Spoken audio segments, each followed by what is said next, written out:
All right, everyone. Well, good evening.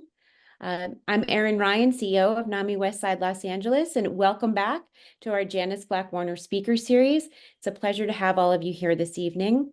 I would like to thank our advisory council member, Janis Black Warner, for making this event possible this evening. Thank you, Janis. November brings fall, with it Thanksgiving and the beginning of the holiday season.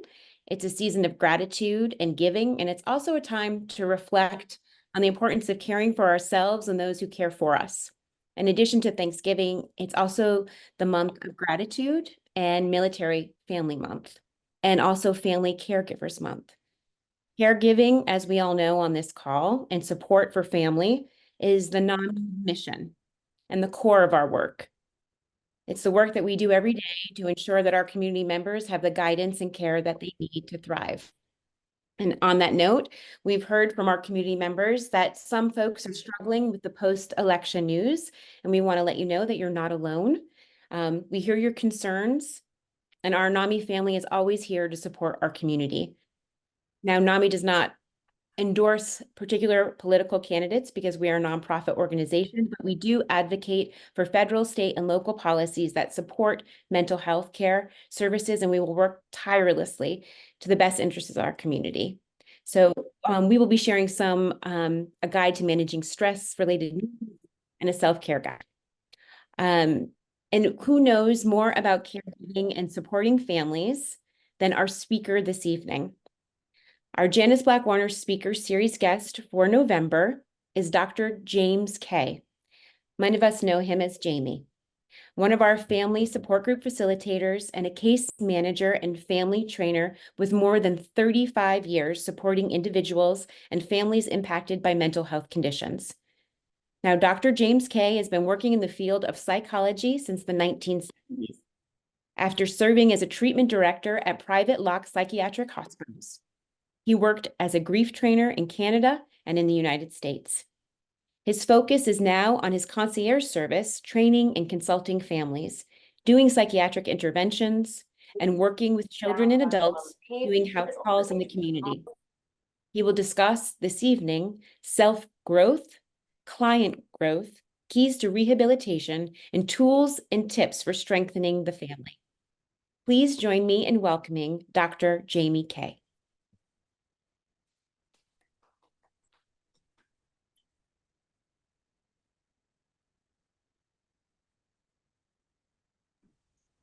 Thank you, thank you, thank you. I was hoping that you'd all jump up and down, but I guess you're seated, so that won't work. So glad that you guys are here, and I really appreciate being here. And is Janis here? I feel like she has not joined yet. Okay, I want to thank her. I'll start with her. I just want to thank a few people, her heart, her giving, her kindness, doing so much for the mental health community. So thank you, Janis, so much. And then Sharon, brilliant, dedicated. My mother's word was umberufen, German word, unbelievable, just incredible. So Sharon, love you and thank you. And I think, Erin, you're doing, you have a big job, a monumental job, and it's appreciated by all of us. Steph is my cohort Monday nights. She pretty much heads it up, and she's also an amazing mindfulness coach, and we could all use a little mindfulness. So Sanjeet, I work hard with, and he works hard every day, and he's helping many, many people. He's a good friend. I want Cindy and Garrett for always being there, so much support, all the incredible families that are here tonight. So just really grateful and thankful to you all. So let's get going. You ready? I got some questions. So the topic is on essential tools for families in psychiatric rehabilitation. Many of you already know what to do and how to do it. And as family members, we get stuck sometimes, right? So these will be reminders. A lot of it you'll know, and here we go. So hopefully you'll find it helpful. I want to talk about our own growth. Because when we're more calm and centered and peaceful and kind and gentle, it goes out. It's where we want to come from most of the time. Obviously, we're going to lose it. We're going to be upset and frustrated and angry at times. That's normal. And we just want to keep growing. And a lot of us have learned a lot from our loved ones being ill. So I'm going to start with this. How do you feel? Could we get a couple people to answer that? Maybe 5 people. How do you feel? If I could see the audience, let me see. How do I see the audience? Steph, I wish you were here. I know you're here.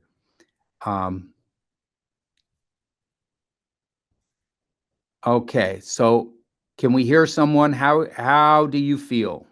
Erin, we'll start with you. How are you feeling? Thank you, Jamie. I was feeling a little unnerved, quite frankly. I'm trying to feel more grounded. Trying to put my feet on the ground, kind of put my hand on my stomach, take some deep breaths. But we had a couple of technical difficulties that happened right before. And then just with all the stress and anxiety surrounding the election, I'm doing my best to feel my feelings, but also be grounded and think of the future. So would you say you feel a little more ungrounded than usual? Yes. And apprehensive and worried, someone said. And what else did the room say? Let's see. Just throw those comments in. How are a couple others of you feeling? Frustrated and angry. Okay. Tough day. Okay. Frustrated, angry. Anyone else? Thank you for that, Lynn. Tough day. So if you're having a tough day, you feel bad? Tough day from stuff that I have no control over. Right. Okay. Okay. I'm pessimistic. You're feeling pessimistic? Pessimistic about the possibility of changes in medical, policy by the new government. But at the same time, personally, I'm feeling optimistic because my son, excuse me, because my son will be starting this new medicine, which is the first advance in medicine in 5 decades for schizophrenia. So, Can you share? you want to know what the medicine is? Yes. Can we get to that later? Okay. Yeah, Janis, I started the meeting by thanking you for your heart, your giving, your kindness, and just, putting this on and all that you do. So, you called me a few weeks back just to check in, and I just appreciate your heart. So that's how I started. And I just thank you so much. And thank you for Make sure we speaking. get to that. Make sure we get to that before we leave. Thank you. All right. So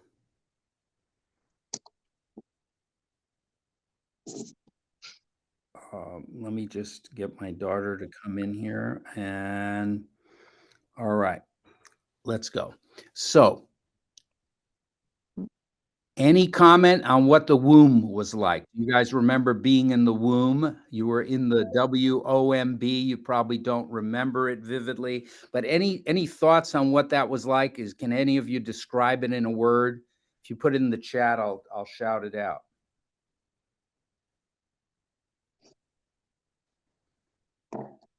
Okay, safe.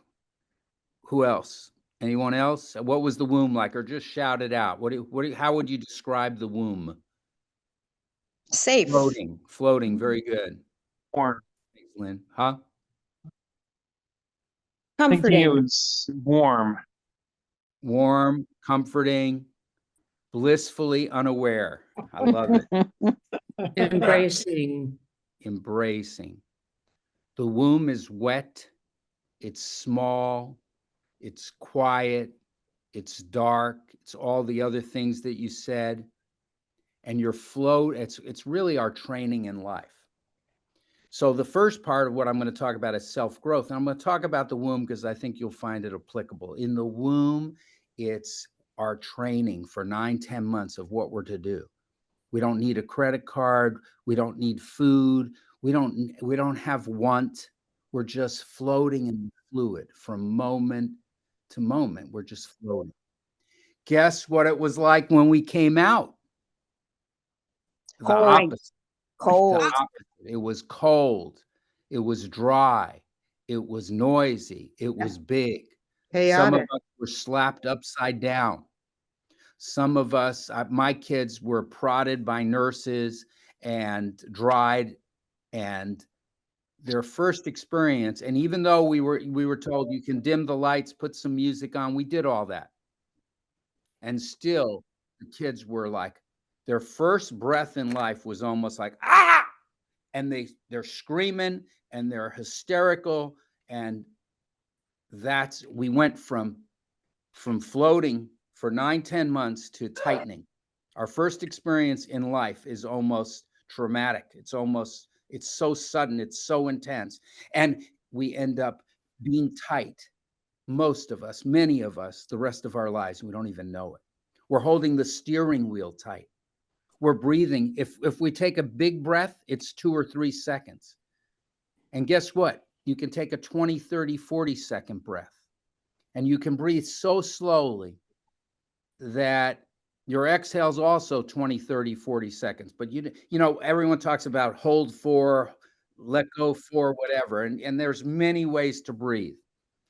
And if you can just practice breathing, it will oxygenate your brain. It will pull you in the moment more, and you will feel more calm and centered most of the time. So you don't have to hold the steering wheel tight. And every time you realize I'm holding the steering wheel tight, you can relax that wheel and you can take a deep breath. And again, when you practice deep breathing, you don't want to inhale, stop, and then exhale. You want to inhale.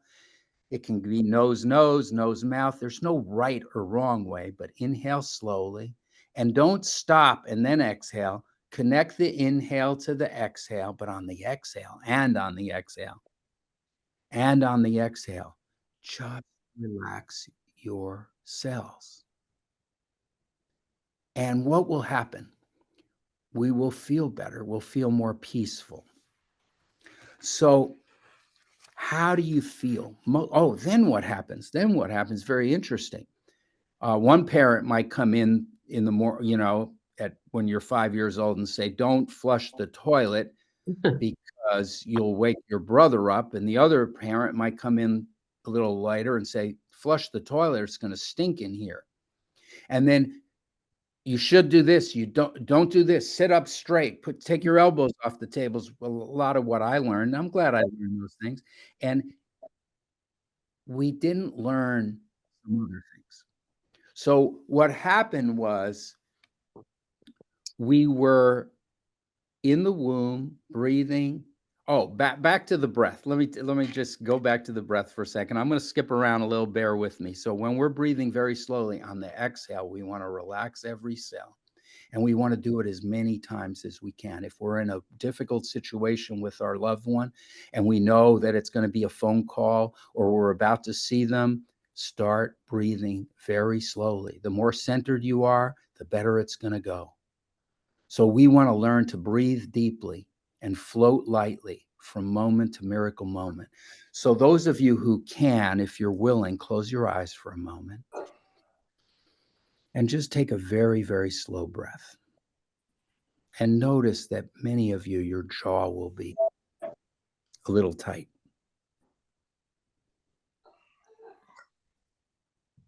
And just relax your jaw and every other part of your body. Deeper and deeper relaxed.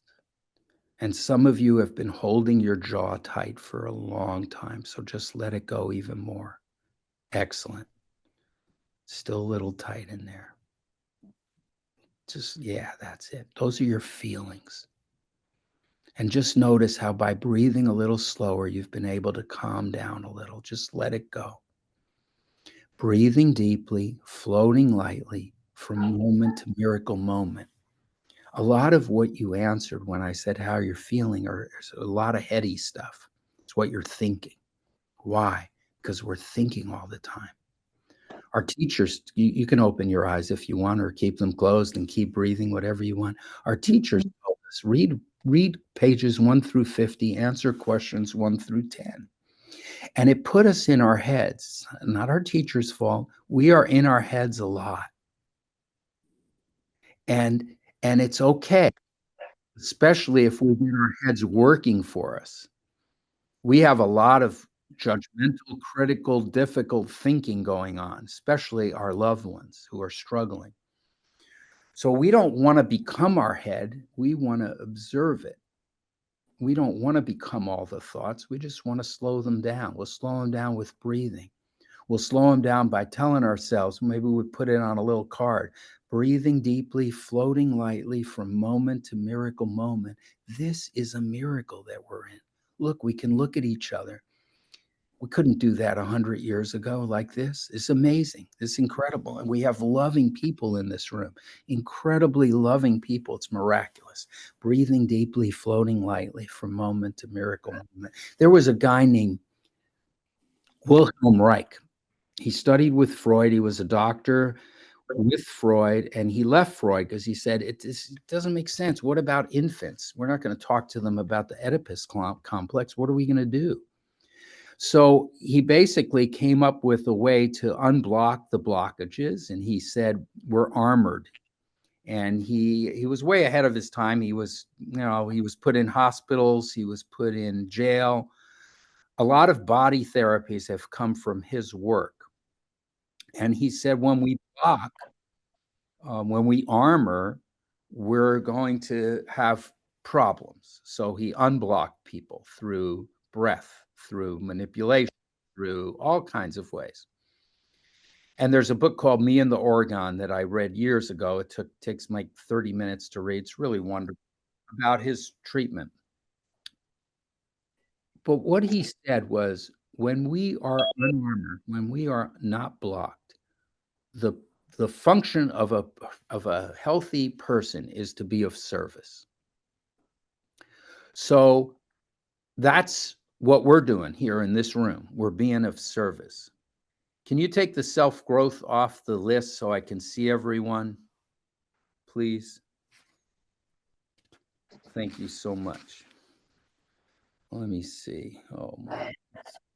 Maybe my daughter can come in here and help me out for a minute. It'd be awesome. And technologically challenged. All right. So you help me with this so I can see people here. Thank you so much. Oh, there it is. There it is. Steph, you're used to this, right? And there you go. Thank you. Here's another question. Could you use some more inner peace? Raise your hand. You could use a little more inner peace. Okay, so almost every hand is up. What about, how many of you feel like you're running around too much? You're just running around hard. Okay, so not as many as the other question. Who feels stressed and regrets getting mad too many times at their loved ones in their life? Okay. All right. How many of you are grieving? Mhm. Wow. Wow. Okay. Let's try to get to grief later too. If I don't cover it, make sure I cover it at the questions and answers. And then let me ask you a few questions, and don't answer if I call on you and you don't want to know or you don't want to answer. What do you want to get out of today's presentation? Jefferson Denham, can you answer that, or is that too hard a question? No, it's a wonderful question. What do I want to get out of it? Well, I love the camaraderie of just being here. I love this series. And so I'm coming with no expectations, and I'm just going to absorb your brilliance. Yeah, I work with a lot of smart people, and I tell them I'm more like Forrest Gump. I just want to play ping pong and run all day, you know? So, okay. Thank you for that. Anyone else? Let's see.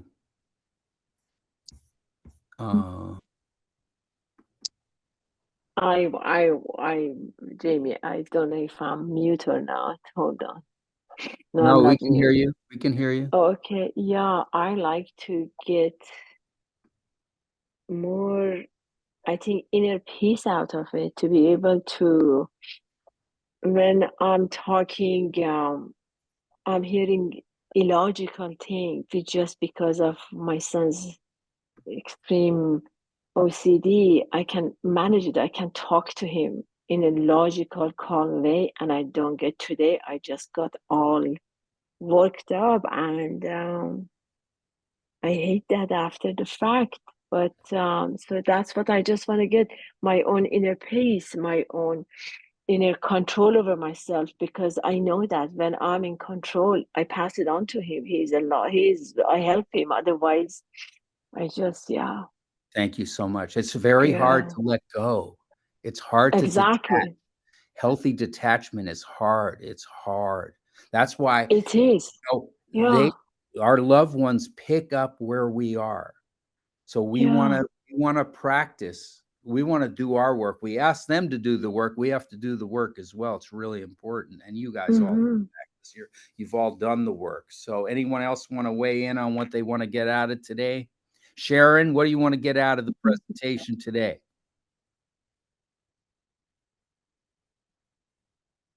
You're on mute. I just want to listen to you, Jamie, and because I know you do such a good job with families, and you and I have been in the same profession for years and years and years, and I'm just enjoying not being the speaker and listening to you and surrendering. Thank But you. this is, I like what you said so far about Brad. Were you here when I talked about you at the beginning? I was. Thank you. And you are remarkable. We appreciate you so much. All of you who are here, I'm just so grateful. Thank you. Anyone else have a comment? And Peter, you know, you've only been my friend a few weeks now, like over 65 years, and I'm so glad you're here. If my brother's here, be quiet. No, I'm just kidding. So I have a question. Yeah. Hi.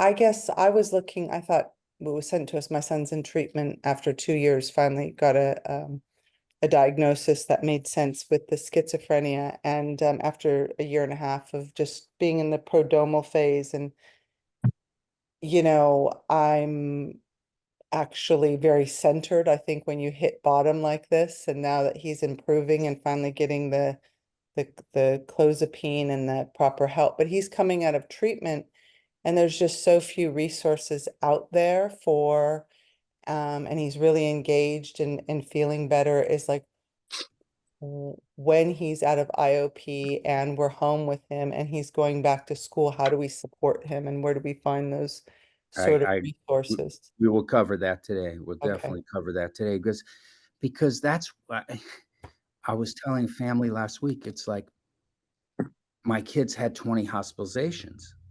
Well, in the hospital, you get more centered, you have a lot of support, you calm down, you take your medicine, and you go from there to the PHP, to the IOP, and then a lot of people after the IOP, they go to a PHP is a partial hospital program, and IOP is an intensive outpatient program. They go from the IOP to an hour of therapy. This is not a lot of this room. It's not an hour therapy deal. That's not what's going to solve this problem. This is a severe psychiatric disorder. You need wraparound. You need a village. You need an army. What's the village? What's the army? It's the parents. It's whoever else you get, but you need a village. So what case management does is it comes alongside you and it follows you wherever you go. And what will eventually happen is you break the cycle of going in and out, in and out, in and out, because you have someone who's following you who really cares about you. You That's have what we have him in a coordinated specialty care program, and it was so hard to find, and we're paying out of pocket for it. It's very expensive because they don't exist. And so he's really invested in it. I feel like there's the kind of therapy that he needs. It's hard. It's like almost occupational therapy, because it's a lot of negative symptoms. So the treatment of helping him deal with his negative symptoms and going back, and less of the positive symptoms. And there's just not a lot of resources out there. And it took a year and a half to even get a diagnosis in many hospitals with many psychiatrists, and no diagnosis. And when we finally get a diagnosis, it's textbook. So it's like, where do we find people like you that can help us? Yeah, they're here. Like Sanjeet helps a lot of people. You can get a consult with Sharon. She helps a lot of people. Okay. The support groups, I worked with, I helped Debbie recently. I've never been to a Thursday group. She runs a phenomenal group. Sharon was there, amazing group. So there's amazing support groups, but Okay. parents don't have enough family training. So I'm going to cover all that. So if I don't Okay. cover it, we'll go over it a little more. Great, thank you. But I think I'm going to cover that. So let's self-growth. Oh, what you think about happens. So as you train your brain to just say, hey, I got to start relaxing my shoulders and calming my cells. If my body will do what my brain tells it to do. If my brain tells my body, and you might want to set it on your phone 5 times, breathe. You might want to put a little flashcard, breathe deeply, float lightly from moment to moment. What you tell your body to do, it will Video. Where's the noise? You don't have the video. The video is off. Just turn the volume up. I did it all the way up. What Can happened? you mute them? Thank you. What Oh, it's all the way down. Someone needs to mute. Thank you. Appreciate it. All right. So I talked about self-growth. We're going to talk about client growth. Then we're going to talk about domains, principles, and needs, which really relates to client growth. Then we're going to talk about the keys to rehabilitation. So the 3 things you need to rehabilitate, and I'll repeat it when we get to it. You need a good doctor, you need good treatment, you got to train the family. It's hard to find a good doctor, it's hard to find a good treatment, it's hard to train the family. When the doctor, the treatment, and the family work well together, people become more stable, active, and productive. It's not easy. It sounds simple. It's not. So I will get to that later. The client growth. The better I am. I'm a better case manager today than I was 10 or 20 or 30 years ago. Way better. And as I've improved, my clients improve. They just do. So as you improve, the people around you will improve. They just will. And that doesn't mean you're not going to have big problems. You will, and we do. The tennis analogy. Okay, let's take that off the screen. Thank you. We can put it on whenever one of you wants it on. So the tennis analogy. Who plays tennis? Got some tennis players. Who plays pickleball? All right.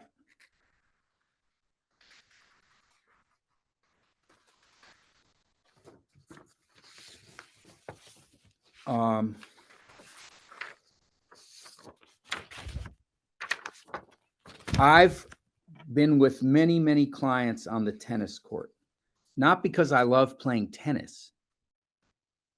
It's because I can use it as a metaphor of life. And I can use it for how they think and their confidence. Hey, can you hit with your opposite hand? No, I can't. I'm just right-handed. I can't hit with my left hand. Within 5 or 10 minutes, they can hit great shots with their left hand, sometimes better than with their other hand, because there's no muscle memory there. If you teach someone how to hit a shot that's effortless, that feels good, they start hitting shots that feel good. It's the same as thinking thoughts that feel good. What's a thought that feels good? I'm going to get better. I'm going to be in this moment right now. I can get rid of the past. I can, if I don't have a past right now, if I'm not in the past and I'm not in the future, I'm here. It's a present to be present. I want my clients to have variety, right? Well, tennis is variety, and a lot of them don't like it. Can you mention something you don't like? What's one thing you don't like, Steph? What don't you like, Steph? I don't like weight training, but I know it's good for me. Susan, what don't you like?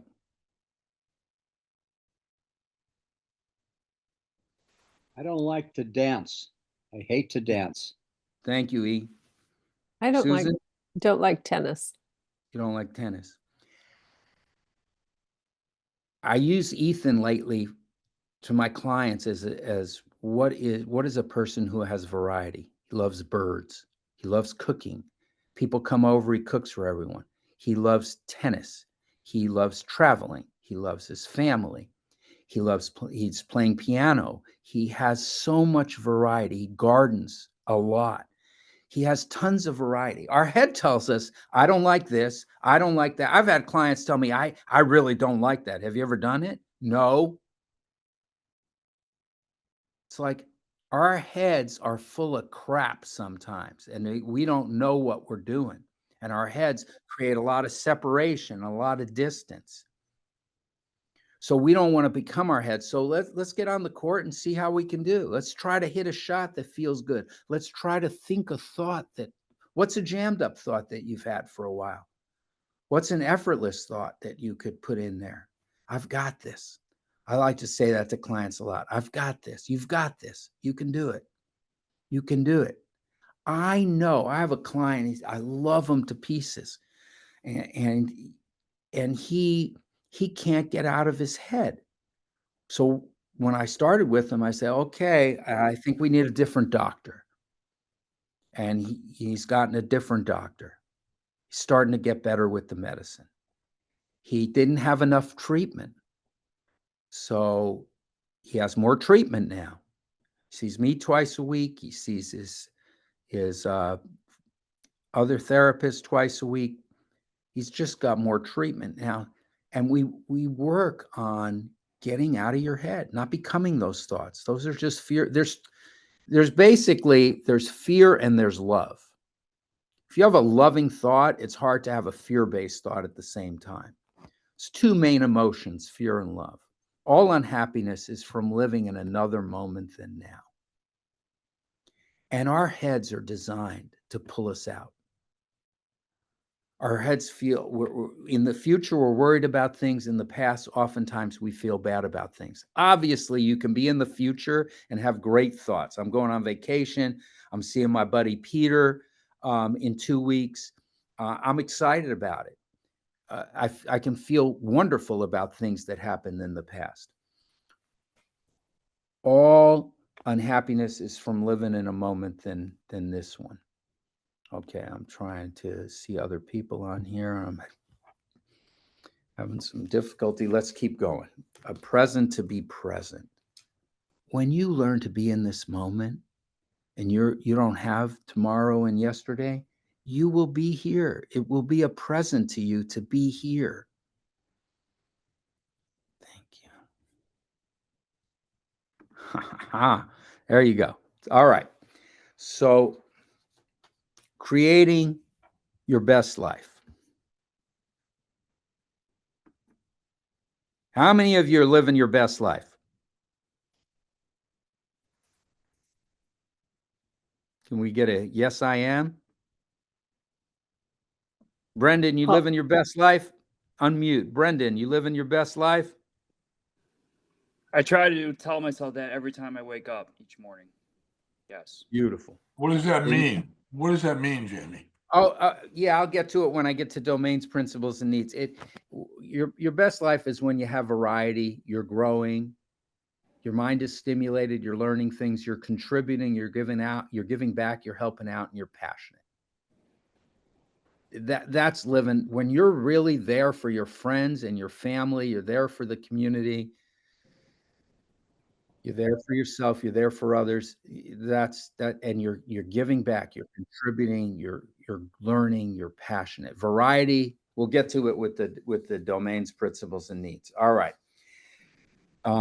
We want our clients, our loved ones, to break the patterns that they're in. If they can break their patterns and start putting a little more in, they feel better. So I had a mentor for many, many years. I wouldn't have the family I have today. I wouldn't have the work I have today without him. And he's Pete Lynette, and he recently passed away. And he taught me about deepen. I worked for him for a long time. He said, we're going to come up with something that's going to make your job easier. And then one day he nailed it. So let's see the slide on domains. There's 7 domains, there's 7 principles, and there's 7 needs. You might want to take a picture of that. 7 domains, 7 principles, and 7 needs. I teach the domains, I mentor the principles, I coach the needs. Some of you know what a prodrome is. The prodrome for the flu is your earliest warning signs before you get the flu. You got a little scratchy throat, your body aches. You say, I didn't go to the gym. Maybe I'm getting sick. Maybe I'm getting the flu. So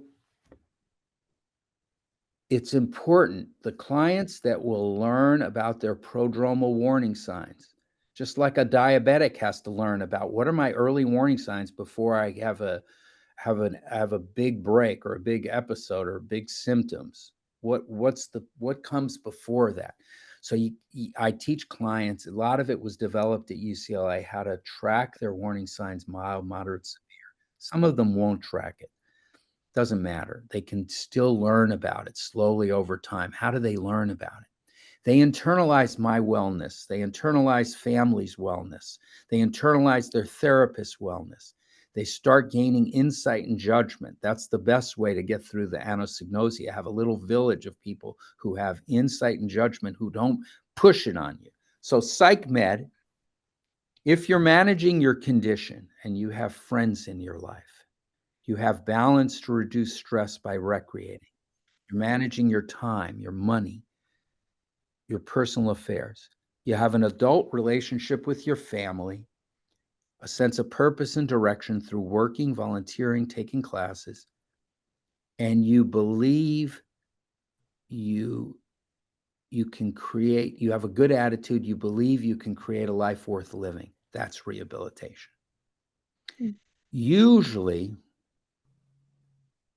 the biggest issues when I start working with a client is psych, medical, and belief system. They're all in play.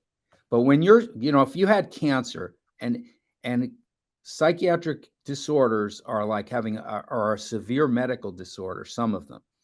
So if you have cancer, the other areas of your life may not work. So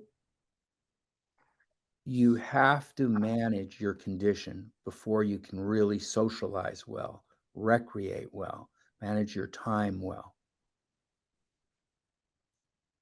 These areas of functioning domains, very important. Let's go to the principles. I teach those domains. I mentor life principles. Most of my clients are off center. Can we get to principles? Great. Most of my clients are off center. What grounds them and centers them? They tell me weed and video games. Can we add to that? Can we put some other things? I'm meeting them where they're at. I'm not telling you have to stop weed and I just met them. I'm trying to build my connection. The purpose of the first visit is to get the second visit. So most of my clients are off center. I want them over time to get some things that ground them and center them. They'll do better if they write. Some are not willing to write. If they journal a little, they'll do better, most of them. So that might be yoga, that might be taking a walk on the beach, that might be exercising. But if you have 2 or 3 things that ground you and center you, for my friend Ethan again, it's gardening. He's on his knees, he's with the dirt. It's playing tennis is grounding for him. Being with his wife, being with his family is grounding. We want to have things that are centering. Giving and receiving. Exactly what you put in is what you're getting out. If you put in weed and video games 12 hours a day, I can guarantee your life is not going to be very good. We are making decisions every day. What sock we're going to wear, what we're going to say to someone. Some are conscious decisions, some aren't. If we make good choices over time, our life will improve. Accepting ourselves and others, focusing our intentions on what we want to offer the world, what we want personally out of relationships. Detach. Doesn't always happen the way you want. Find why you're here. What's your purpose? So if I can get my clients more balanced over time, and they have a few things they enjoy doing, if I can help them to put more in, make better decisions, accept themselves and others a little more, focus their intentions on what they want to see happen, what you think about happens. I'll say to clients, what are the 3 things? I call them dominant thoughts. What are the 3 things you think about the most? What are the 3 things you want to think about the most? And if you can start thinking about the things that you want to think about more, you will feel better. Let's start thinking about it a little more. Give me some things you can start to think about that might help you out. And we're doing it together. Let's go to the next one. Domains, principles, and needs. These are quality of life issues. These are what successful people are doing. Can we switch the slide to the needs? Successful people have variety, things they enjoy, they're excited about, they look forward to doing. They're consistently doing those things. They feel significant and connected to others. They're growing. Their mind is stimulated. They're contributing. They're helping out. They're passionate. If I get my clients to have variety, grow, contribute, and be passionate, guess what happens? They feel better. They have less symptoms. On a side note, clients who don't have much structure have more positive symptoms. So the positive symptoms are often addressed well by the medicine. The negative symptoms are addressed well by the rehabilitation. So each one of these domains, principles, and needs are 1 through 7. You come up with a deepen combination. Let's say for psych medical, it's a 1. For principles, it's a 3. And for the needs, it's a 2. What's a 1, 3, 2? They're not taking their medicine. They're symptomatic. They're making poor choices. They need to be more consistent with their treatment and their medicine. What I'm trying to do is love on my client, right? And help them form a connection with me and some other people. And eventually, the deepen combination, we call it a deepen combination, DPN. The numbers change. And as people are getting better, it's higher numbers. We're talking more about it's time to give back. It's time to figure out what you're passionate about. I'm not talking to someone about working or cleaning their room when they're hearing voices and they want to hurt someone. All right, so domains, principles, and needs. We got that. I will get to questions from 8 to 8:30. We will cover questions, and I am on the stretch, on the final stretch here. Getting our loved ones well, by the way, is a marathon. And I've seen it work even when you don't have much fun. I know a guy over 25 hospitalizations. He's finishing his license. He's amazing. He stays one of the few people in my life who stays in touch with me regularly.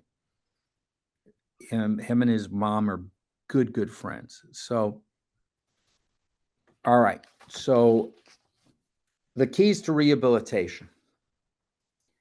The biggest obstacle is not having the 3 links strong. What are the 3 links? The doctor, the treatment, and the family. I'm telling you that on a lot of cases, a lot of our loved ones don't have any of it. They don't have a doctor, they don't have treatment, and they've rejected their family. They don't want to see them. Some of them are homeless, some of them are somewhere else. Finding a good doctor when you have no resources is hard, and it's doable. The guy with over 25 hospitalizations didn't have a ton of money and used the doctors he used and has found incredible doctors. The treatment, he was with a wonderful IOP for 6 months. The IOP funded him, or the insurance ran out and they kept him for another 6 months. And then I had him play tennis with my group in the morning, so he had support and treatment when the IOP was done. The treatment you need in November may not be what you need in May. Who decides what kind of treatment you need and when? You need a good treatment team. The biggest obstacle is there is not a good treatment team. There is not a good united team. When the doctor, the treatment, and the family work well together and form a strong link, it doesn't really matter as much what the client does. Most of the time, almost all the time, the client will come along. The doctor, the treatment, and the family, believe me, I've seen so many families. Can we take that off the screen, please? Okay. I have seen so many families that had a doctor, followed the doctor, and it didn't work out very well. Just because you're a doctor doesn't mean that your loved one's going to get better. They have good intentions, they mean well. So this client that I've gotten to work with recently, once we got him to a good doctor, the meds are starting to work. And it's much easier for him to use the skills that he's learning from all of us. And he's got a wonderful supportive family. So families tend to do a certain amount of enabling, accommodating, and minimizing. And if they're coached, they will change that. They will. Some will not. And usually when you can't get someone stable, active, and productive, a lot of times it has to do with the family unable to change. That to me oftentimes is the biggest hurdle. If the family can change, the client usually can change as well. And I understand these, I make it sound so simple and easy. It is not. You guys all know it's not. All right. So let's see.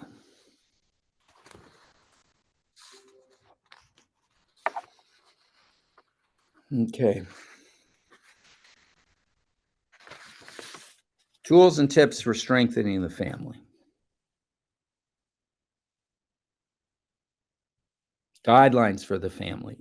This is when I'm working with them. These are the guidelines I give them. When you're ready, stay out of treatment or don't make unilateral decisions. Make team decisions. It's your son, it's your kid, you can do what you want. If you want to make your own decision, it's your kid. We'll get better faster if we're making good, solid team decisions over time. Guidelines. Try not to make too many unilateral decisions. I've made unilateral decisions, and my families will call me on it. And I pretty much did it today. So, and my family called me on it. Guidelines for the family. Stay out of, try not to make unilateral decisions. Stay out of treatment and management. It's not your best seat. Some of you have to do the treatment and the management. There's no one else there. However, if you can learn how to stay out of the treatment and management a little more, if you have a team that can take that over and do that, that's a better seat on the bus for most of us. Stay out of treatment and management. And then the other one is categories. What's a 911 call? What's a call to the therapist? What's a call to the psychiatrist? So take a picture of all this, because I'm going to, if you want. Jamie, what do you mean by that? Stay out of the treatment. Yeah, that's what I have a question, especially for Okay, minors. we'll cover that. We'll cover that later. Okay. Yeah, it doesn't apply to minors as much. It's a good point. But stay out of treatment and management means, if you can, try to back off a little. You're the advocate for them, so you might have to. But if there's a team making clinical decisions and they say, hey, let's try to back off a little. Sometimes you're going to be making treatment and management decisions. In general, if there's another way to do that and the family can stay out of it, you know that you've had loved ones that want you to back off, right? Yeah. Back off a little more, back off. And there's a reason for that. Our job is to love our kids just the way they are. Now, sometimes we're going to have to be in the treatment and the management.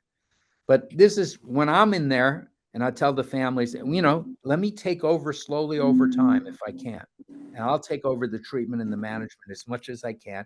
And I'll do it, and we'll form a strong team. So, but I want to get to your thoughts about that later, because I understand the concern there. So the positive request system. Someone's yelling at you. How do you feel? I feel terrible. I feel terrible. Someone is really mean. How does it make you feel? It makes me feel bad. It makes me feel nervous, whatever. So the positive request system is a tool for families. You don't just have to use it for your loved one. It works everywhere. It works over time. It's a positive request system. Someone's yelling. Instead of say, stop yelling, that's a negative. Someone's yelling. Say, I feel really bad. I could really use your help. It would help me a lot if you could talk soft. Screw you. I'm not going to talk soft. Okay, well, I got to go soon, and I love you very much. And, I understand if you don't want to talk soft. It's like, but I'm asking for what I want in a positive way. And I'm making it about me. I'm not making it about them and what they're doing. You should do this. You should do that. I would really love it if you could clean your room a little. That would help me out a lot. And so it's just wording things in a positive way. I need that. It helps. It really helps. All right. So moving along.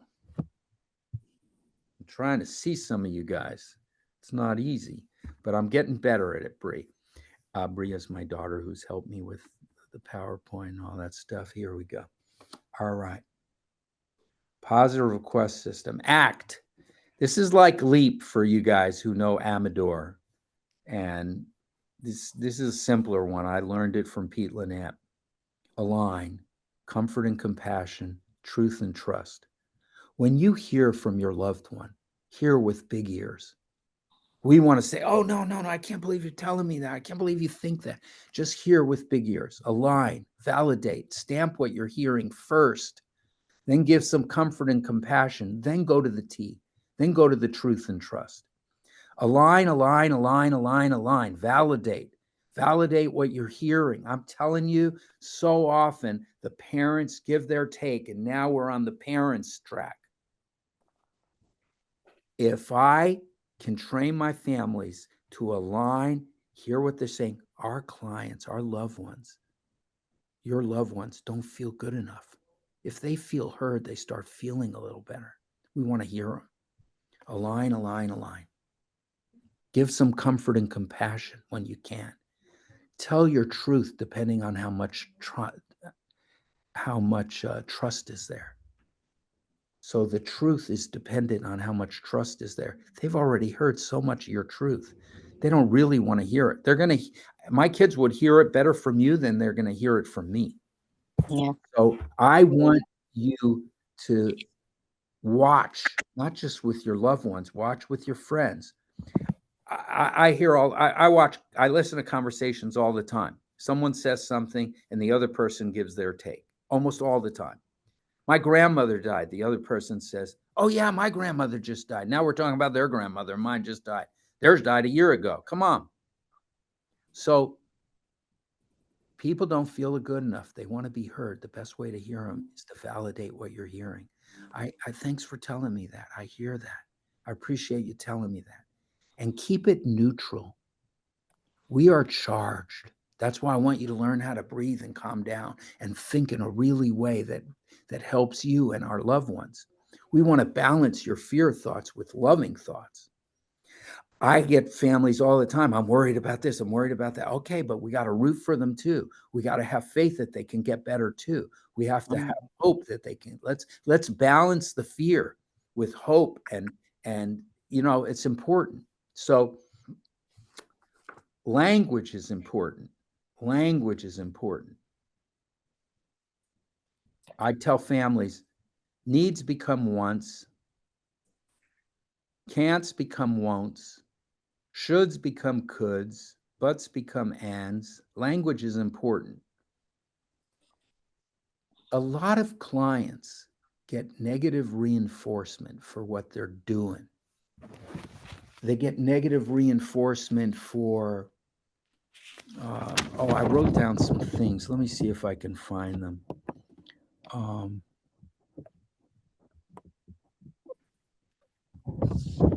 not going to look. They get negative reinforcement for acting out. They get negative reinforcement for being mean. They get attention when they're acting out. They get attention, a lot of attention when they're really sick and they're talking about their sickness. We want to give them a lot. We want to watch out for how we negatively reinforce someone. We want to give a lot of positive, unconditional regard and support. Okay.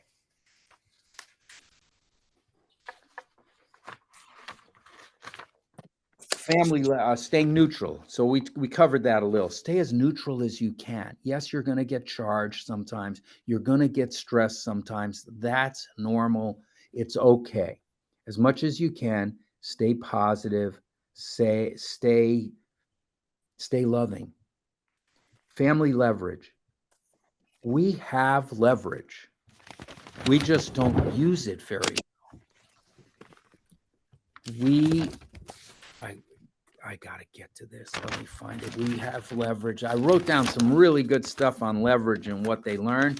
And, I'm a little ADHD. I don't know if some of you know me, but I'll live with it. I told the doctor I need to be on meds. He said, you've functioned like this for 60, 70 years.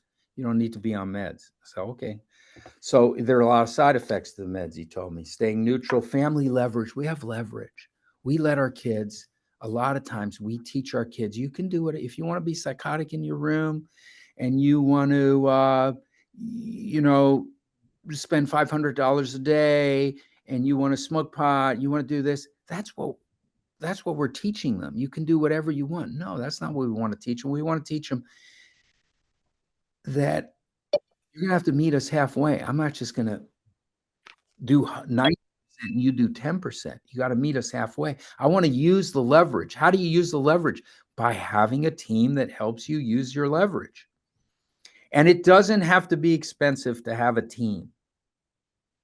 It really doesn't. It helps, but you don't have to. But you got, sometimes someone in your kid's in an IOP and he connects to someone, and maybe that therapist, I had this happen recently. That therapist was going into their own practice and they started working with the kid when he left the facility. And that person's part of the team. Who else can be part of the team? We need a village and an army to get our loved ones well. All right. So family leverage, understanding what your loved one is learning. Could be learning to not take meds, to be ill, to be nasty, and you're just going to fund it. That's not what we want them to learn. I'll do my part. I want you to do your part. And I know it's hard because you're not dealing with someone who's in their well mind sometimes. So that's way challenging. What you focus on happens. I've seen thousands of people get well over time. Thousands. And they can. Our loved ones can get well. and they can get better and better and better. Usually what's lacking is a good team.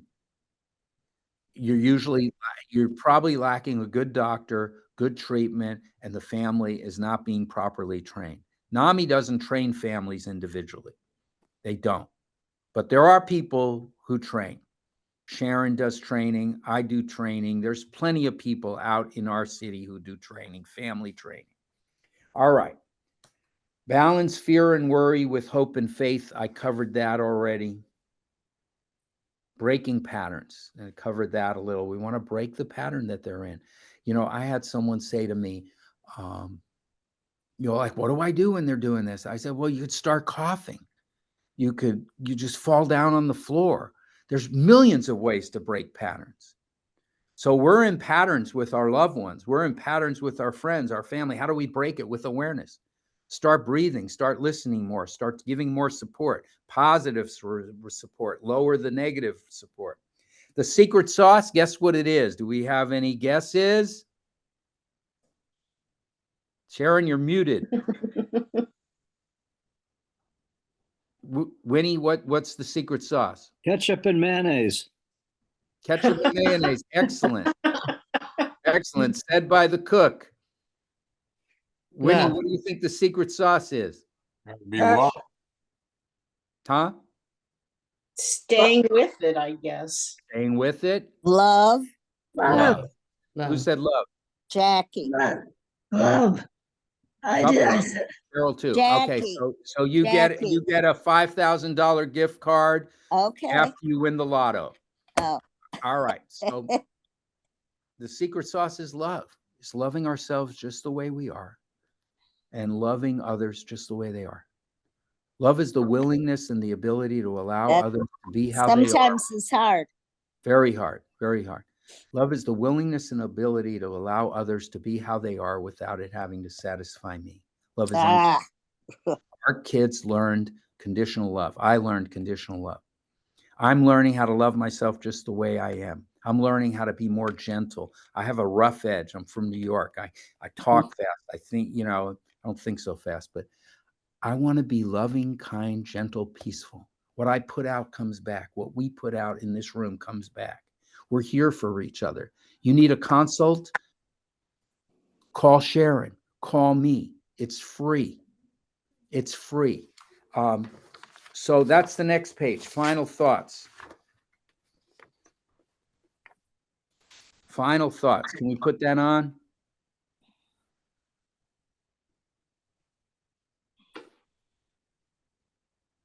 How many people are here? I really appreciate y'all being here. How many people It's a we got? wonderful turnout, Jamie, for you. We've had over 60 people this evening come and join us. I really appreciate it. I appreciate it.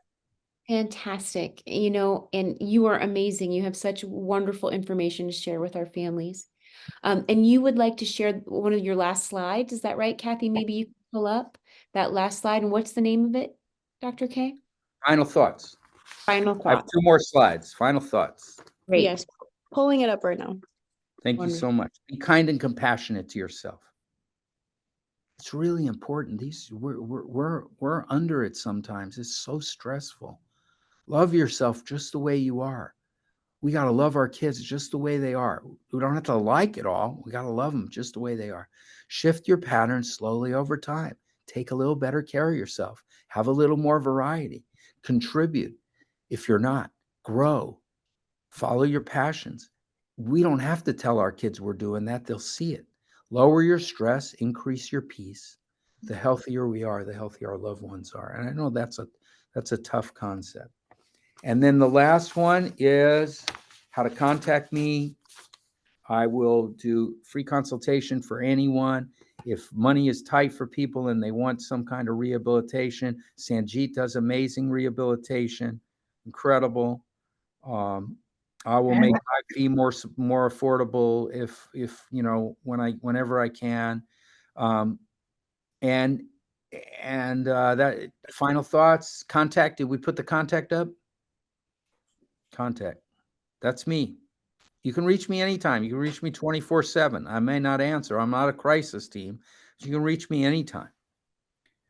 You know, I'll be glad to be a member of your team. And if you have no money, I'll do it for free. I'm glad to help.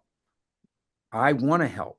I would want you guys to help me if I needed the help. And so we're here. We're a family. This is a NAMI family, and we're here. NAMI is an amazing group, right? I have Steph, or no, I don't have Steph. Steph just puts so many incredible resources on the Monday night group. The Monday night group's incredible. Yeah. Thursday night group with Debbie, incredible. And Cheryl, right? Yeah. Incredible. Debbie's incredible. Those groups are amazing. Well, you know what families tell me? They're too depressing. Well, then work on your depression and give back. They don't have to be depressing. They can be enjoyable and stimulating and fun. They're not just one way. So a Wednesday, Cindy runs a great group every other Wednesday. Saturday, Debbie runs another group. We're sharing every Saturday. Yeah. Except this Saturday, you're with me. I am with you. Okay, Cheryl. Okay. I'll see you Saturday morning at 10 o'clock. I Yes, put my ma'am. phone number in too because I'm like Jamie. I will be part of your team for free. Just call me. Perfect. Now you got a good team. You got me and Yeah. Sharon on your team. You're good to go. Let's go. Let's go. All right. Yeah. So let's take the contact off. Time for questions and answers. Here we go. Okay, I covered everything. There's no questions. I love it. It's great to be with you guys. Take good care. Here we go. There was something that came up early, and I said I wanted to get to it. Oh, let me get to this, by the way. Our loved ones are grieving. Grief is a magnification of our sense of separation. They are grieving their sense of separation. They might not be aware of it. We're grieving our kids' sense of separation. Grief is a magnification of one's sense of separation. So with good treatment, they can feel less separated. They can have less grief. I say to them sometimes, if you're doing your life over again, what would you do different? Because we get a chance to do our life over again every day. We just don't have enough support. Here's what happens. The doctor's not good enough on some cases. The treatment's insufficient. And the family doesn't know what they're doing. I see families all the time making the same decision over and over again. I say, form a team. They don't.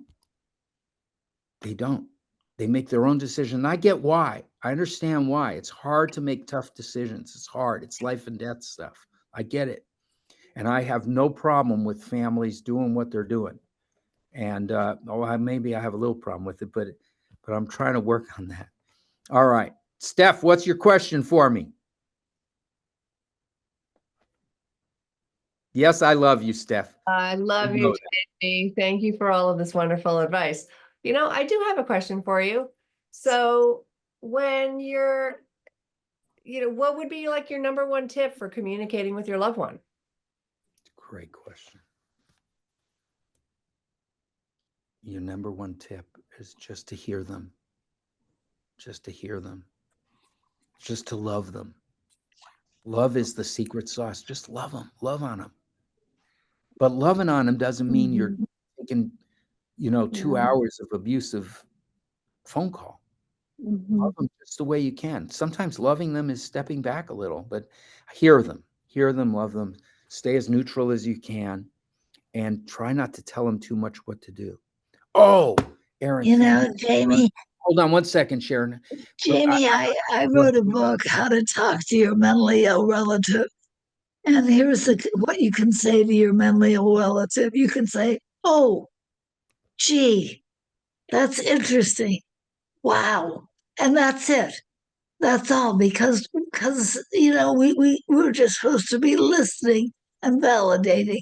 We don't offer our opinion. I have a daughter that occasionally yells at me. And I say to her, I see you really feel intensely about this. And you've just given me another tool. I can actually say to her, would you mind talking a little bit softer when you're talking to me? So I would say that as she's yelling, I'm feeling really awful right now. Not because of you, not because of your yelling. You wouldn't say that. I feel awful right now. I could really use your help. It would help me if you just could say something a little softer. That would help me so much. Oh, I'm not going to. I understand. Understand. Just great question, Steph. Just keep loving on people. So, Aaron, great point. These NAMI family support groups are great. If you don't want to go, fine. They're great. The family to family group is amazing. If you haven't gone, it's worth going. And the peer-to-peer support groups. There's so many things in NAMI. You'll learn about them if you come to the family support groups. But do you want to say anything more about them, Aaron? First of all, thank you, Jamie, so much. And for those folks who don't know, Jamie and Steph run our Monday support group. And I think you might have mentioned that, but I just want to acknowledge the lovely relationship that you both have and the space that you create on Monday nights and even in the rapport here this evening. So thank you for that. And yes, I dropped both of the links to our family to family support group page and our peer support group page in the chat. So I think both of those offerings will be helpful for our community. And then I see that Kaylee wrote something in the chat, and I think it might be appropriate just to share that at this point also in relation to our peer support groups. Kaylee asks, I'm soon leaving treatment and I'm nervous to go home and not sure if I'm ready. What should I do?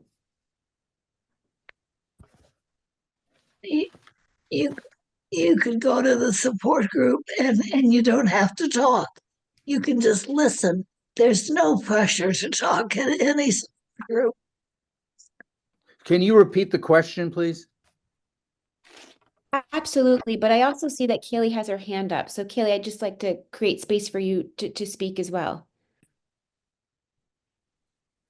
Sure, yeah. I have been in like a few different treatment programs and am going back home in like a few weeks.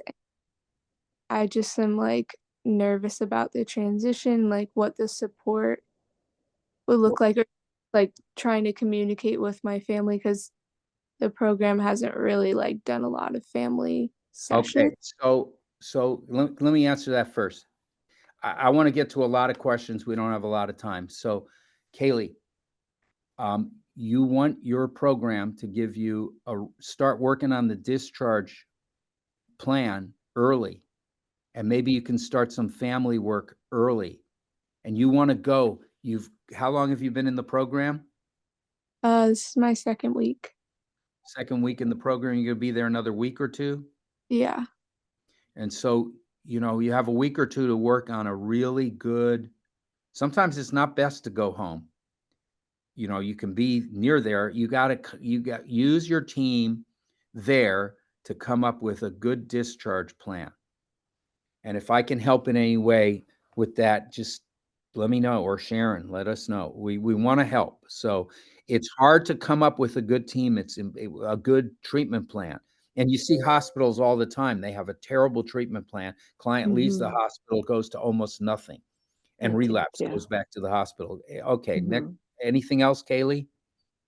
No, I think that's helpful. Thank you. You're very welcome. Next. Karen, I see that your hand is up. Yeah. Can you hear me? Yes. Okay. My daughter is 50 years old. I've been in NAMI up in Contra Costa for a long time.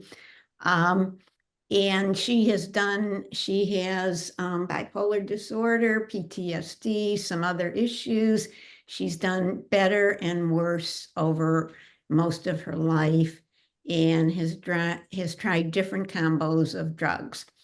And she takes Seroquel. She's been taking it for many years. It gave her 100 extra pounds. The 100 extra pounds gave her diabetes and lots of issues. And she can't, and lots of pain. And she really gives the yeoman's try to change the meds. Wonderful. Right now, she's trying, I can't think of the name, but another drug. It might be related to Seroquel. I'm not quite sure. But, and she is trying to get a doctor to prescribe Wegovy or one of those drugs. But it's like the weight gain is just such a detriment to Absolutely. her mental health. She would love to get out. A lot of times she has something What's so your question, Karen? Sorry. What's What's my the question? question? What to do? Because the weight gain has so interfered with the things that she should do for her mental health. Being home makes her depressed, and yet. Let me answer. So, Okay. Dr. David Fogelson has spoken, has presented at NAMI. To me, he's just he's not a warm, fuzzy guy. And if someone doesn't want to take medicine, he's probably not the guy to go to get started. But to me, he's one of the best he's great for a second opinion. So if you want a really good second opinion, it's very expensive. And if you don't have money, don't do it. It's very expensive. He's brilliant. He nails the medicine. He nails the treatment. He nails where you should go. He nails what treatment you need, what the medicine is, and the diagnosis. He's just so good at it. So it just might be worth getting a second opinion. That's just another thought. And it's amazing she's a hero. Our kids are heroes who are putting up with this every day. It's and she's so, as Steph always says this, she's so fortunate to have you. And that's the truth. So next question. What's the doctor's name again? What's the doctor's name? Yeah. Fogelson, Fogelson. F-O-G. It's not for everyone. I don't recommend them for some clients. I just don't. Actually, that's what I need also, Jamie. Could you spell it again, please? Fogelson. But NAMI does not give referrals, and I don't either. Yeah. So it's something you can check out and see if it's a fit. Sure. I like them for me. I've known them for years, so it's really your call. And you have to decide. But just because I'm saying it doesn't mean it's for everyone. It isn't. Okay, next question. What do we got, Aaron? Jacqueline. Hi, Oh, no. No. I know her too many decades. Not Go ahead. I still got the problems. Jamie, you said something to me, and I'm wondering if anybody or you have any ideas on this. She just mentioned that Wegovy and stuff, and Andy's pretty heavy. I'm so worried to put him on something like that when he's taking so much, Clozaril and all the other stuff. I don't want him. I'm worried about other things that are going to go on. Even though I think, the weight loss would obviously be wonderful. What does Eric think? What does his psychiatrist think? What does your husband? No, it's not. I mean, I'm talking about actual does anybody know? Are there physical stuff with the Wegovy that would go counteract with the patients I've known who are on it it hasn't interacted. It's the patients I know who have been able to tolerate it with their psych meds, the ones I know. I know Fogelson recommends it. I have a client's dad who does not want his son to be on it. He wants his son to learn other ways, because a lot of times you go off it and boom. Yeah, that's what I'm scared of. That's what I'm scared of, that kind of stuff. So, all right. Or if he could actually even do it, to give himself the shot. Yeah, there's a lot to it, but that's a good reason to come to a support group and see if some of the people in the support group know about that, and you'll get some good feedback. Next question. Thank you. Jackie. Thank you.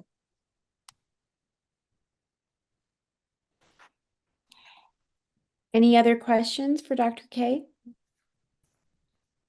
Dick looks like he has his hands up. Dick? Dick. Come on, Dick.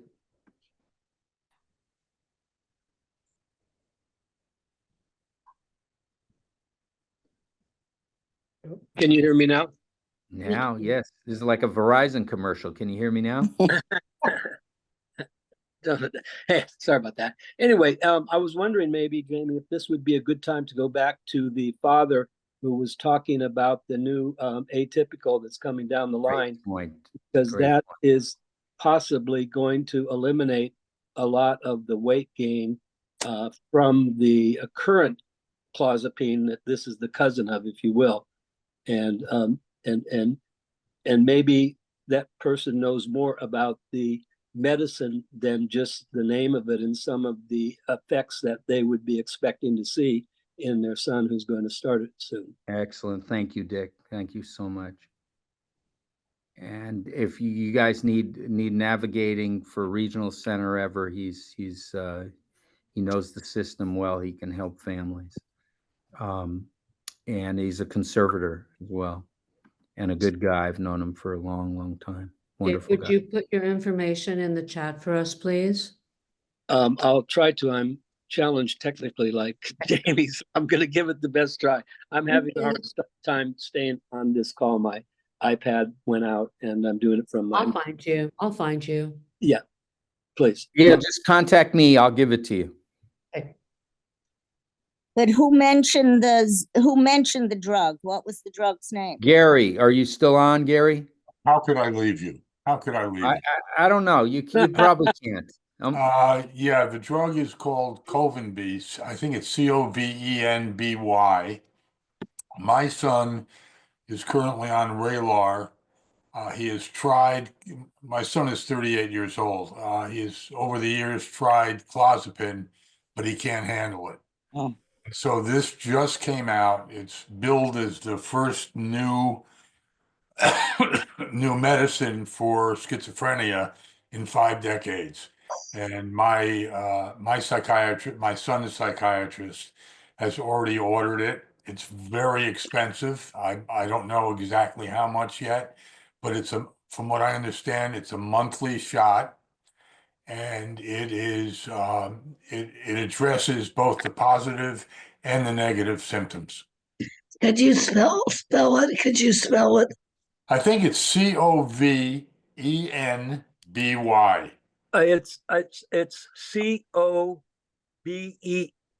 Cobenfy. Cobenfy. Yes. Oh, you're right. You're right. Jamie, is that the one I asked you about a while ago? Yes, ma'am. Yeah. Is that the Car XT as well, or no? I think that's the generic name for what you're mentioning. So, Okay. Jamie, I want to thank you for this incredible talk. Thank you so much. I have to leave the meeting. Thank you so very much. Oh, thank you. I look forward to seeing you again, honey. You know, I love you and I believe in you. Thank you so much. Thank you, Karen, for all that you do, because you've encouraged, she just scooted off, but I think we all feel that way about Sharon. So it's a magical thing when someone loves and believes in you. And I think that's really at the core of what you're talking about tonight. Right. And by the way, 2 of the previous Janis Black Warner speaker series featured Dr. Eric Wexler and Dr. Martyr from UCLA. And both those doctors are doing, at that time, maybe 2 years ago, were doing extensive research on the Cobenfy, and now are moving it forward to start to use with their patients. And you could probably get to see their videos if you go back and look at and pull up the past videos. They're very interesting, very, very interesting to learn about these new medications that will be coming down the line. Actually, they hit the market last week. I was thinking today that it would be really cool to get a panel of psychiatrists and just do an hour and a half of questions and answers with them. Yeah, you know? that would be. Anyway. That's a good idea. Yeah. Maybe a speaker series for 2025. Cool. I'll ask some people. At one time, If you'll help me organize that, we can do that together, Dr. K. Cool. At one time or another, I have unfortunately had my son with every single psychiatrist that has been mentioned tonight, from Fogelson to Wexler, and they all have some good things. You know, it's important. I feel they've got to match up really well with the client, almost personality wise too. I think sometimes families, I see this all the time, sometimes families are on track and they go another direction. I've seen it with the medicine. You're on a certain medicine, you go off the, like Clozaril. I've seen clients go off Clozaril, never recover. I've seen families getting some good rehabilitation and then they go another direction. It's like the wraparound case management is so important. I didn't cover this enough. It's so important. It's a missing link in mental health, a big missing link. Someone, 1, 2, 3 people that come alongside you and get you. You know, I've seen it be a student studying psychology. It's not as good that way, but I've seen it work a lot of different ways. But someone needs to be followed from here to here to here to here, and needs someone to follow them and coordinate the treatment and work with the family. That doesn't happen enough. There isn't enough case management around. Case management's been around for a long time, but there's not a lot of it. And you see so many clients with severe disorders that don't have it. So I think to myself, why? Well, part of it's because it's expensive. So, you know, it's available, not expensive. I'll make sure it is, and NAMI has to start to make sure it is. It's important. That's the big deal. Yeah, absolutely. Any other questions, last questions before we go? I'd like to stay till 11:30 if some of you will indulge me. 3 more hours together. Janis. I just want to thank you, Jamie. We had a big number tonight because you told me earlier you sent out over 100 notices to people to come on, and I'm so grateful. And thank you, Aaron. And what you taught me the most tonight was I can't micromanage my family members' illness. And when they do call and complain, I try to let them, after 10 years of managing this, I let them manage their issues. And I learned tonight, I know about lead a lot from Sanjeet, but act. I learned about align and validate, comfort, compassion, and validate. And I even use that today in my own world. I sprained 2 fingers several months ago. I fell. So I sit in a group of I go to physical therapy every week or so. And I ask everyone, how come you're here? And they tell me their trouble stories. And, you know, if they hurt their leg, if their grandma died, like you said. So it's having compassion and empathy for others, not just with our family member, but with the rest of the world, and just listening. And I'm getting much better at that. And what I like the most, when someone's yelling, ask them to speak softer. And if they're complaining, if my family member, my son has schizophrenia, calls me complaining he doesn't like the food at his treatment place, he doesn't like, you know what, I let him take care of it himself. And I said, look, I'm not with your treatment people. Go ask them, go directly to the source. Say to the cook, if you don't like but he's learning how to handle things. I always say, I'm not going to be here forever. So you have to learn how to handle this yourself. And I do have compassion and love and comfort, and I'm aligning and validating. And it's helping me so much. You were so fantastic, Jamie, and so was everyone tonight. And I have to tell you, I took like 10 pages of notes because I go back and look at these notes. And Sharon is my true mentor of all. And she taught me, when people are angry or something, turn it around, look at the good things in the people, don't look at the bad things in any person. And it really does change your life to turn it around. And thank you all for coming tonight. It helps me every time I learn something new from all of you. Thank you. Thank you. We wouldn't have this without you. Thank you so much. And let me say to my niece in Guatemala, I love you. And I can't believe you're here. Thank you. Thank you. And all of you who've come, I'm so grateful. And, you know, you guys are doing an amazing job. A lot of you I know very, very well. And I know you're doing just such loving, caring, wonderful people. So I'm grateful to be around you guys, and I'm just thankful to you guys so much. And I think we'll just do it every week from now on. What is this? Once a month? I'm kidding. I'm kidding. Oh, I Well, got a joke. I can I was end with gonna a say, joke. JP, Are you don't ready? say that. We'll keep you to it. I got a joke. I tell jokes. You want? I read jokes. I find jokes. I try to find jokes. You want me to hear it, or can we end on a joke? Yes, that's wonderful. Okay, here we go. The Pope went on another trip to a foreign country to meet with bishops and politicians and continue working for world peace. After getting all of the Pope's luggage loaded into the limo at the airport, the driver notices the Pope still standing on the curb. "Excuse me, Your Holiness," says the driver. "Would you please take your seat so we can leave?" "Well, to tell the truth," says the Pope, "they never let me drive at the Vatican, and I'd really like to drive today." "I'm sorry, Your Holiness, but I cannot let you do that. I'd lose my job. What if something should happen?" protests the driver. "Do not worry. Be at peace," the Pope says reassuringly. Reluctantly, the driver gets in the back.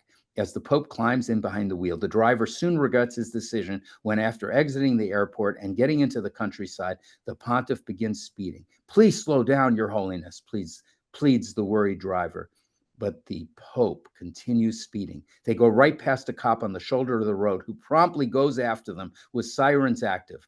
"Oh, dear God, I'm going to lose my license and my job," moans the driver. The Pope pulls over and rolls down the window as the cop approaches. The cop takes one look at him, returns to his vehicle, and gets on the radio. "I need to talk to the chief," he says to the dispatcher. The police chief gets on, we're almost done, by the way. The police chief gets on the radio, and the cop tells him that he stopped a limo speeding. "So bust him," says the chief. "I don't think we want to do that. He's really important," says the cop. The chief explains. "All the more reason." "No, I mean really important," the cop insists. The chief then asks, "Who do you have there, the mayor?" "Bigger." "A senator?" "Bigger." "The president?" "Bigger." "Well," says the chief, "who is it?" "I don't know, but the Pope's his chauffeur."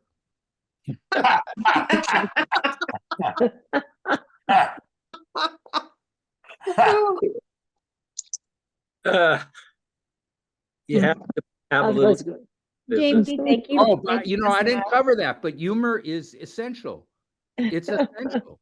And it's also when clients are getting better, their sense of humor starts coming back. You guys know this better than anyone. Right. So sense of humor is really, really important. Clients, if you have variety and you're playing and you're having fun with people, they want to see you and they want to have that life.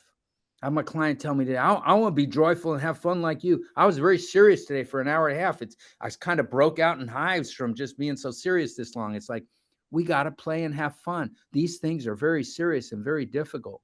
Play is important. Us having fun and having balance in our life and doing things for ourselves is really important. But play is important. It's what you do with kids when you start with kids.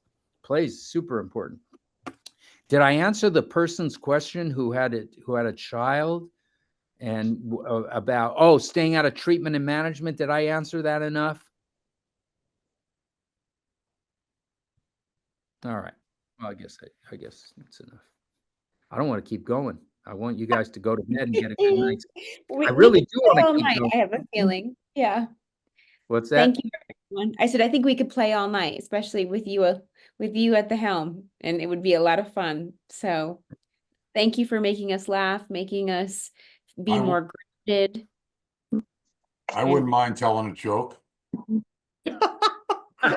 Okay, Gary, go Keep for it it. clean, Gary. Keep it Yep, clean. keep it PG. No, it'll be clean. It'll be clean. So this guy takes his wife and his mother-in-law to Israel for a vacation.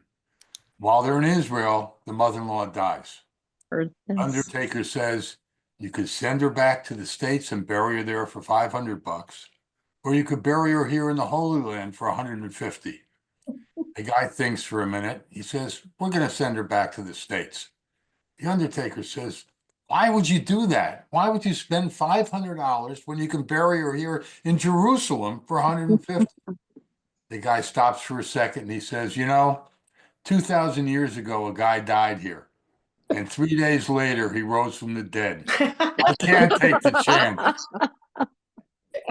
That was good. That was very funny. Really That was good. I've heard this.